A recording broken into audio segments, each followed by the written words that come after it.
जय हिंद प्यारे साथियों, मैं संजीत आप लोगों का हमारे इस यूट्यूब चैनल मास विद्यापीठ में फिर से स्वागत करता हूं। तो जैसा कि हम लोगों ने पिछली कक्षा में सभी के इंट्रो के बारे में तो जानकारी प्राप्त करा दिए थे सबको। तो आप लोगों को जानकारी मिल ही गया होगा कि मैं मैथ पढ़ाने वाला हूं, जिसमें मैथ में मैं कैसे पढ़ाऊंगा और क्या पढ़ाऊंगा वो सारी डिटेल मैं अभी आप लोगों को इस वीडियो के माध्यम से बता रहा हूँ। तो देखिए, इस वीडियो में बने रहिए। तो मैथ में दो तरह के होते हैं, अरिथमेटिक और एडवांस। हर एक कॉम्पिटिटिव एग्जाम में यही दो तरह के मैथ के क्वेश्चन पूछे जाते हैं, जिसमें अरिथमेटिक का वेटेज बहुत ज़्यादा रहता है और किसी किसी को एग्जाम में जैसे एसएससी के एग्जाम में एडवांस का भी वेटेज रहता है। तो हम पहले अरिथमेटिक को कवर करेंगे, उसके बाद एडवांस को कवर करेंगे। तो अरिथमेटिक में हम लोग क्या क्या पढ़ेंगे, जो देखिए इधर बोर्ड पे शो हो रहा है। अरिथमेटिक में हम लोग पढ़ेंगे number system, ratio proportion, percentage, profit loss, discount, SICI, average, time and work, pipe and system, time speed distance, boat and steam and so what. ऐसे ही और जो चैप्टर्स है वो सारे हम कवर कराएंगे। तो इसमें हम सबसे पहले नंबर सिस्टम पढ़ेंगे, जिसमें हम नंबर सिस्टम में पढ़ेंगे पहले क्लासिफिकेशन यानी वर्गीकरण, दूसरा पढ़ेंगे यूनिट डिजिट यानी इकाई अंक, तीसरा पढ़ेंगे फैक्टर गुणज, चौथा पढ़ेंगे डिविजिबिलिटी, नेक्स्ट पढ़ेंगे नंबर ऑफ जीरो और आगे पढ़ेंगे रिमाइंडर यानी कि शेषफल। तो हम इसमें पहले क्लासिफिकेशन के बारे में जानकारी प्राप्त करेंगे। क्लासिफिकेशन में क्या क्या पढ़ना होगा, क्लासिफिकेशन में ही हम लोग सारी संख्याओं के बारे में पढ़ेंगे, जैसे प्राकृतिक संख्या, पूर्ण संख्या, पूर्णांक, परिमेय संख्या, अपरिमेय संख्या, ऐसे ही सारी संख्याओं का अध्ययन करने वाले हैं। तो हम लोग पहले आप पढ़ेंगे वर्गीकरण में संख्याओं के बारे में। तो आप लोग इस वीडियो में बने रहिए।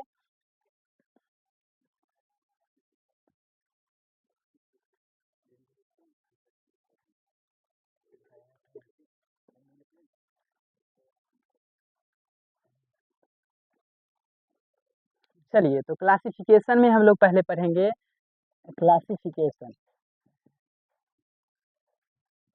क्लासिफिकेशन यानी वर्गीकरण। वर्गीकरण में मैं पहले पढ़ाऊंगा संख्या के बारे में, जो कि है प्राकृत संख्या। प्राकृत संख्या जिसे हम इंग्लिश में कहते हैं नेचुरल नंबर।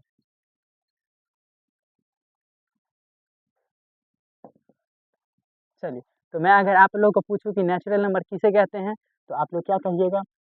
तो नेचुरल नंबर में हम लोग गिनती की संख्या को प्राकृत संख्या कहते हैं। जैसे आप लोग गिनती कहाँ से करते होइएगा, आप लोगों को पता है। जीरो से तो नहीं स्टार्ट करते हैं कभी भी। आप लोग जब छोटे होंगे, आप लोग को याद होगा कि आप लोग कैसे भी काउंटिंग स्टार्ट करते होंगे, 1 2 3 ऐसे ही। तो वही है प्राकृत संख्या। जैसे 1 2 3 4 5 6 एंड ऑर्डर इत्यादि, ये सारी क्या है, प्राकृत संख्या। इसके बाद हम पढ़ेंगे दूसरा पूर्ण संख्या। पूर्ण संख्या किसे कहते हैं, पूर्ण संख्या जिसको कहते हैं होल नंबर। होल नंबर,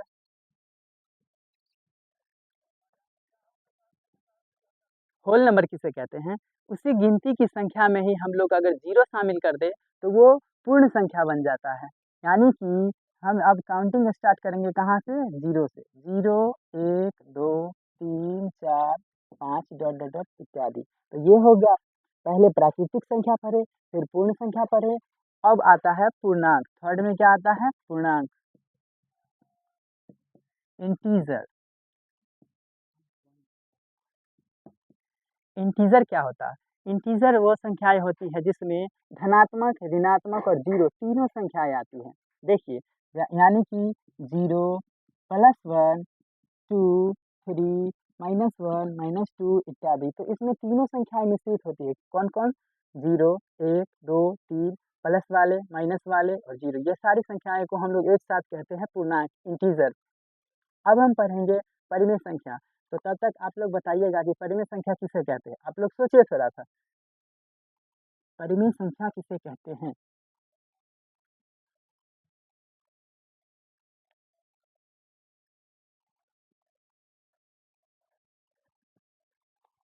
आप लोग ये मत सोचिएगा कि सर क्या पढ़ा रहे हैं आप, ये संख्याओं के बारे में, प्राकृतिक संख्या, पूर्ण संख्या, ये सब तो बेसिक है। तो आप लोग जान लीजिए कि इसी बेसिक में ही बहुत सारे ऑब्जेक्टिव जो आते हैं ना ऐसे, इसमें फँस जाता है सभी। तो देखिए हम बता दे रहे हैं, इसलिए ध्यान से पढ़िएगा और कॉपी कलम लेके नोट्स ज़रूर बनाइएगा आप लोग, ताकि आप लोगों को अच्छे से बाद में कवर कर सकें। तो हम कहाँ तक बता दिए थे? अब आगे हम बता रहे हैं परिमेय संख्या। परिमेय संख्या, जिसको हम लोग कहते हैं रेशनल नंबर।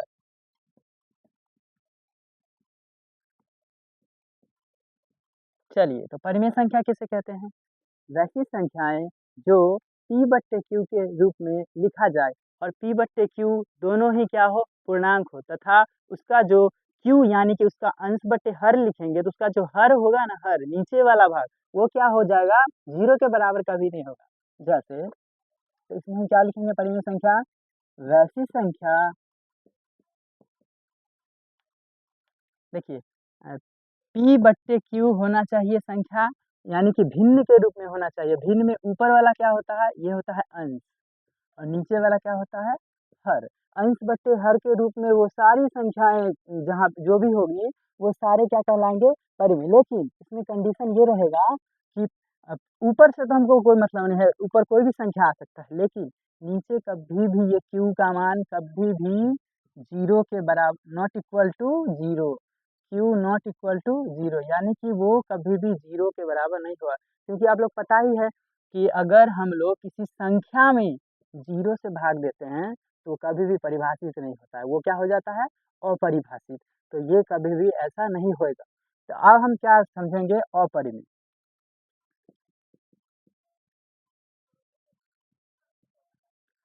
अपरिमेय संख्या। अपरिमेय ठीक इसका अपोजिट है। जैसे परिमेय को हम लोग P/Q के रूप में लिख सकते हैं, उसी तरह हम अपरिमेय को P/Q के रूप में नहीं लिख सकते हैं। वो हुआ P/Q और इसको नहीं लिख सकते हैं। इसमें कौन-सी संख्याएँ आएँगी?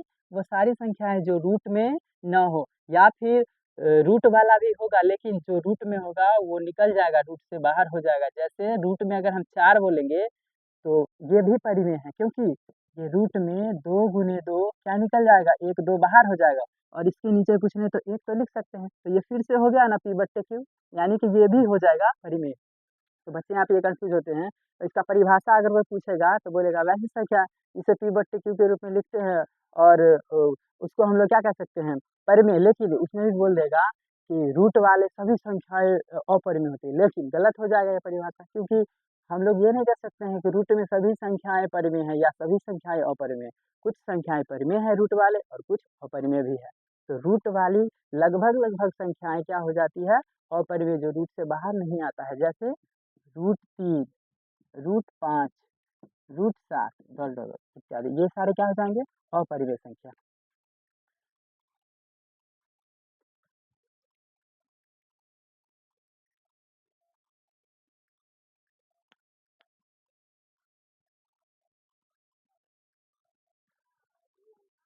मैं आशा करता हूँ कि यहाँ तक आप लोग को वीडियो समझ आ रहा होगा और आप लोग अच्छे से पढ़ रहे होंगे, आनंद ले रहे होंगे।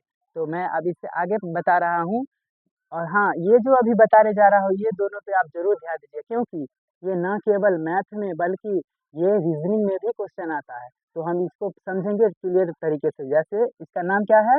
पहला हो गया भाज्य संख्या।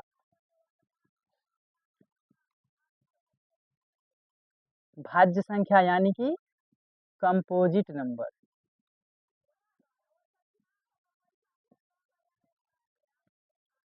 चलिए, तो आप लोग बताइए भाज्य संख्या कहते किसको है? भाज्य संख्या किसको कहते हैं?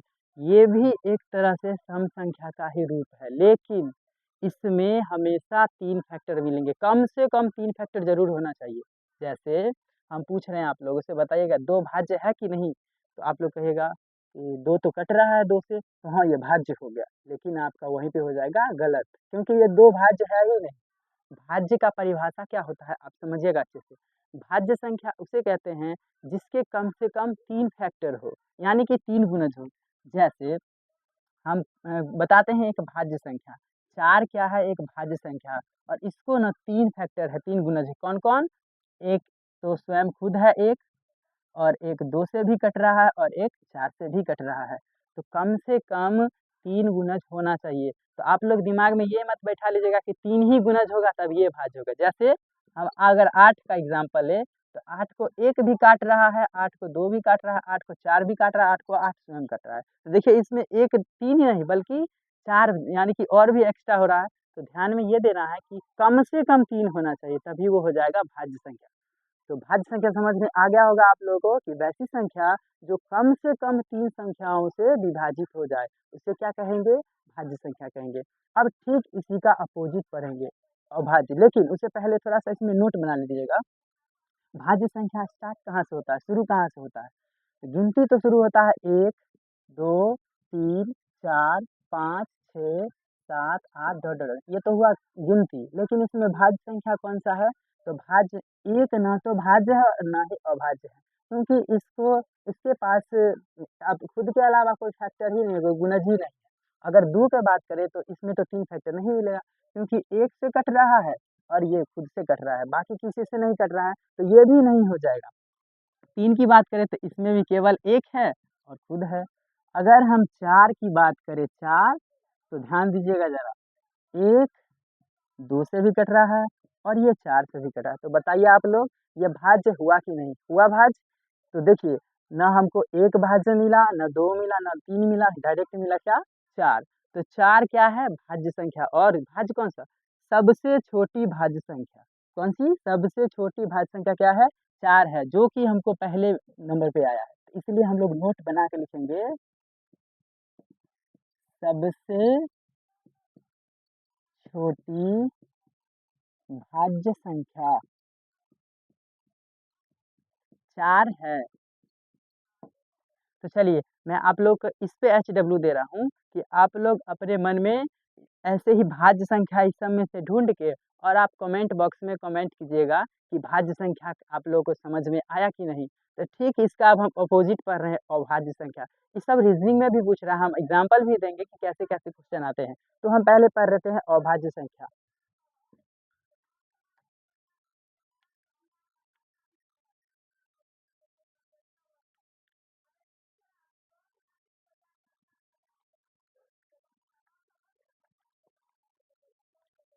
चलिए तो अब पढ़ रहे हैं अभाज्य संख्या।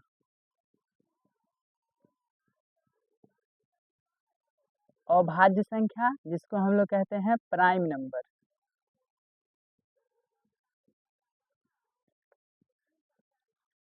तो अभाज्य संख्या किसे कहेंगे?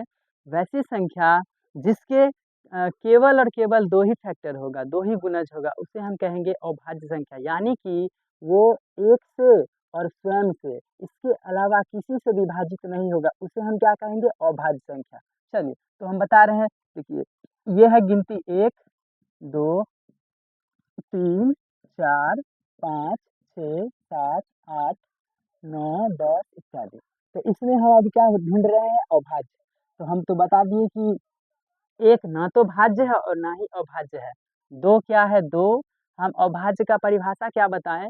वैसी संख्याएँ जो केवल और केवल 2 से 2 ही फैक्टर हैं, यानी कि 2 संख्याओं से, एक स्वयं से और एक 1 से। तो 2 ऐसा संख्या है जो 1 से भी कट रहा है और स्वयं से भी कट रहा है। इसके अलावा ये किसी से विभाजित नहीं हो रहा है। इसलिए सबसे हमको नंबर 1 पे क्या मिल गया पहली बार? अभाज्य संख्या कौन-सा? 2। और इसमें नोट में ये रखना है आप लोगों को कि सबसे छोटी अभाज्य संख्या 2 है। और ये जो है, देखिए तो आप लोग गौर से, ये 2 से भी तो कट रहा है ना, तो ये क्या है? ये सम संख्या भी है। तो आप लोग नोट कैसे बनाइएगा? नोट में लिखना है आप लोगों को 2 सबसे छोटी अभाज्य संख्या है। क्या है? अभाज्य संख्या है तथा यह एकमात्र ऐसी संख्या है, एकमात्र ऐसी संख्या है जो 2 से विभाज्य है, विभाज्य है, अर्थात यह सम अभाज्य संख्या है, सम अभाज्य संख्या है। तो यहाँ तक आप लोग को समझ आ गया होगा तो हम इसी भाज्य और अभाज्य में आप लोग को बताते हैं, क्योंकि ये बहुत इम्पोर्टेंट टॉपिक है, इसलिए आप लोग इसको अच्छे से नोट करिएगा और अच्छे से समझने का कोशिश कीजिएगा। तो मैं आप लोगों को इस पे क्वेश्चन बनाने के लिए दे रहा हूँ, आप लोग क्वेश्चन बनाइए।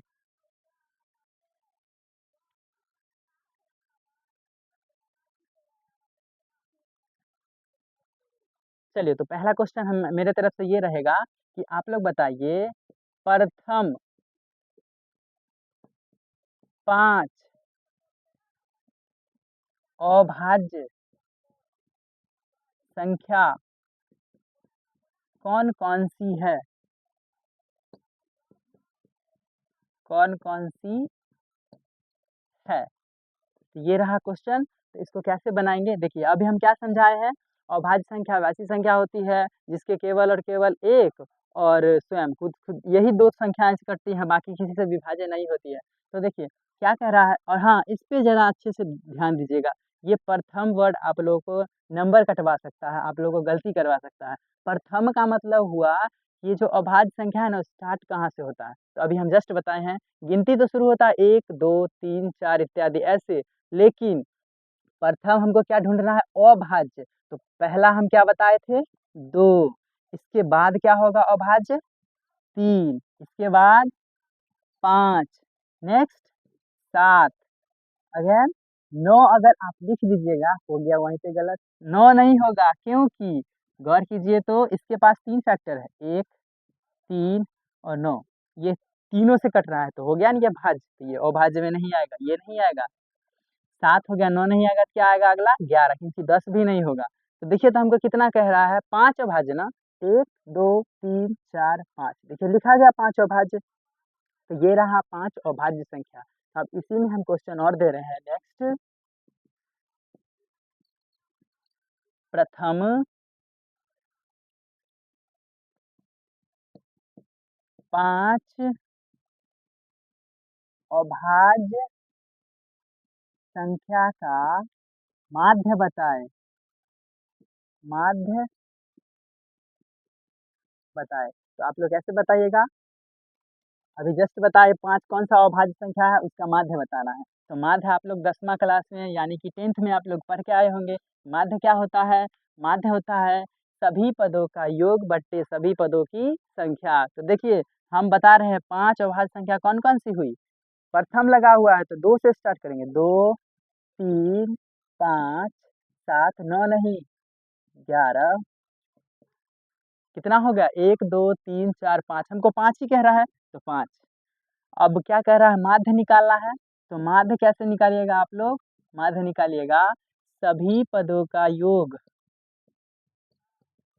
सभी पदों का योग बट्टे सभी पदों की संख्या, सभी पदों की संख्या, यानी कि सभी पदों को जोड़िए तो 2 + 3 + 5 + 7 + 11, इसके बाद कितने हैं? 1, 2, 3, 4, 5, तो 5 से इसको भाग दे देंगे।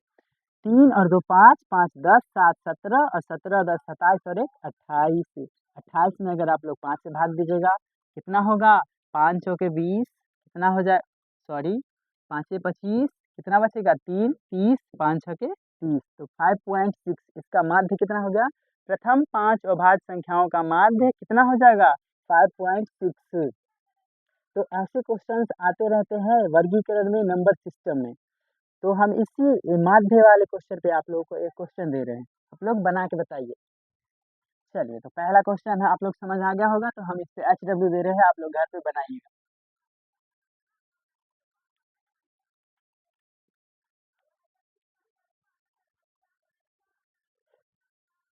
तो आप निकाल के लाइएगा क्वेश्चन। प्रथम 10 अभाज्य संख्याओं का माध्य। दूसरा क्वेश्चन लिखिएगा, प्रथम 10 भाज्य संख्याओं का माध्य। तीसरा लिखिएगा, प्रथम 3 अभाज्य संख्याओं का गुणनफल।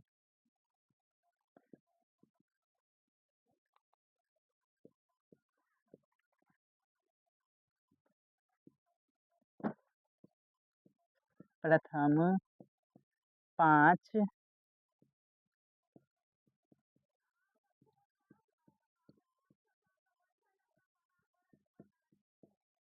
संख्याओं का योग। लास्ट दे रहे हैं 5 नंबर। प्रथम 5 भाज्य संख्याओं का योग। चलिए, तो मैं आशा करता हूँ कि आज का ये वीडियो आप लोगों को समझ में आ गया होगा और आप लोग इस HW को बनाइएगा और इसको कमेंट बॉक्स में आप लोग आंसर ज़रूर कमेंट कीजिएगा। तो यहाँ तक ये मेरा आज पहला वीडियो था, तो हम ज़्यादा लंबा इसको नहीं बनाएँगे, ज़्यादा लॉन्ग पे नहीं ले जाएँगे। धन्यवाद।